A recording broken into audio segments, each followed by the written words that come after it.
Let's learn how we can create trailing 12-month calculation in Power BI.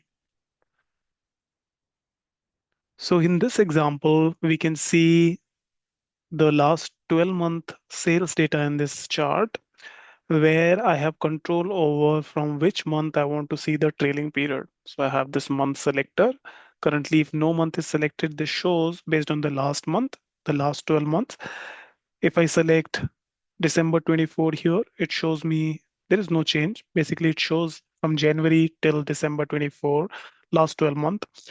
But if I select any other month, it shows the last 12 months corresponding to that as the end of the period. So we want to have this kind of functionality. Let's learn how we can build it. So this is our data model. We have the sales table and we have a calendar table where the relationship is built on the date. So if we try to create a visual like this, um, let's make a column chart and I put month year in the x-axis and the total sales in the y-axis. This comes like this. And if I add a slicer for the month year, it'll appear like this. So here, both these dates and this slicer is coming from the same calendar table. And if I select any month, basically it will just display that month in this visual. So this is not exactly showing me the any other months. So let's see how we can do this. So for this, we need to create a new table. So we need to create a new date table. So let's make it. So I'll just create a copy of the existing calendar table.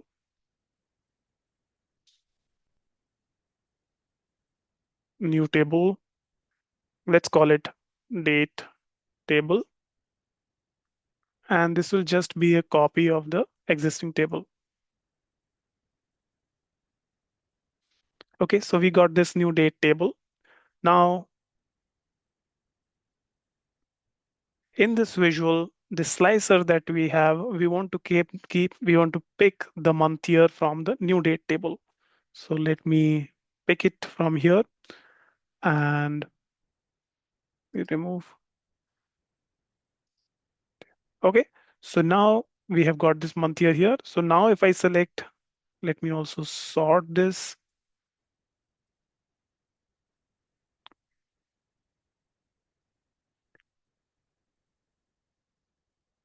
Sorting it by the year month so that we get the month in the correct order. So now you can see months are coming in the correct order.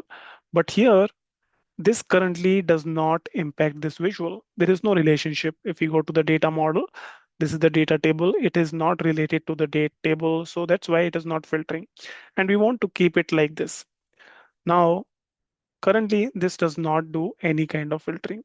Now, let us make a new measure for the trailing 12 month.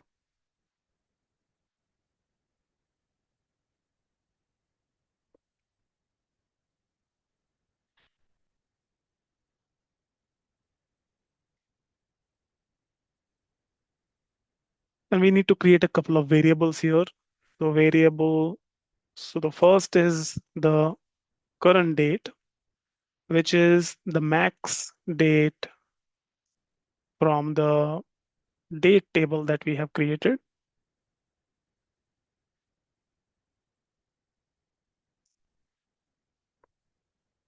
This is the current date. Then we need to create the previous date, which is the date just 12 months back.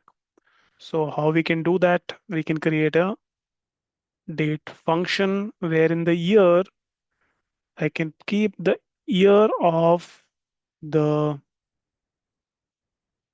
current date and I can subtract 1 from it. Then for the month, I can keep month and month of the current year, current date. And for day, we'll just take the day of current date. Okay, so we want to just keep last year's date value. So if we need to, let's say if I need to just check this, what it returns, prev date, let's calculate it.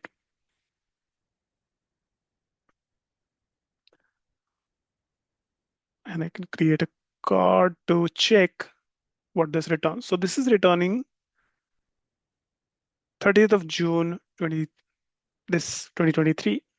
So this is just going 1 year back. Okay, it's just going 1 year back.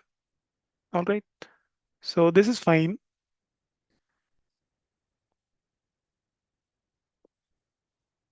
Now I will remove this and once again edit this measure. So previous date, this is all working properly. Now I need to create a calculation for the total sales for this in this period. So my result calculation is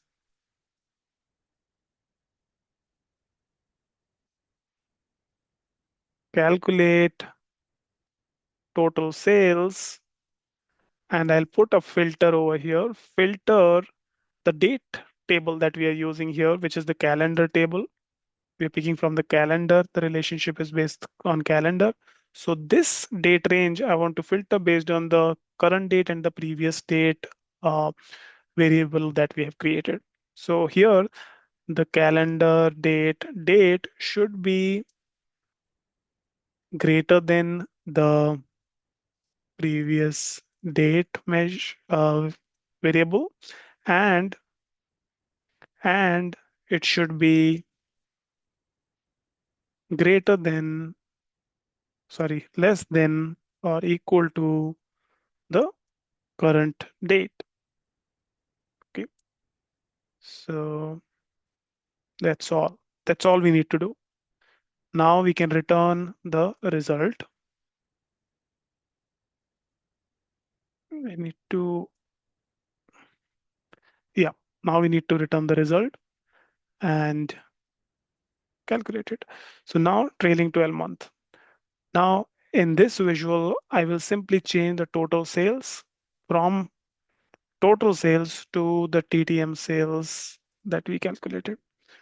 And that's all. Now you see, if we are selecting June here, we see data from July till June. If we select December, then we see data from January to December. If we select March, we see the data from April to March.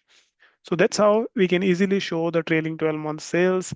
And this same measure you can change if you want to say, let's say you don't want to see the trailing 12 months, but you want to see the previous 6 month or anything. All you need to do is just go into this measure and make the changes in the previous date function.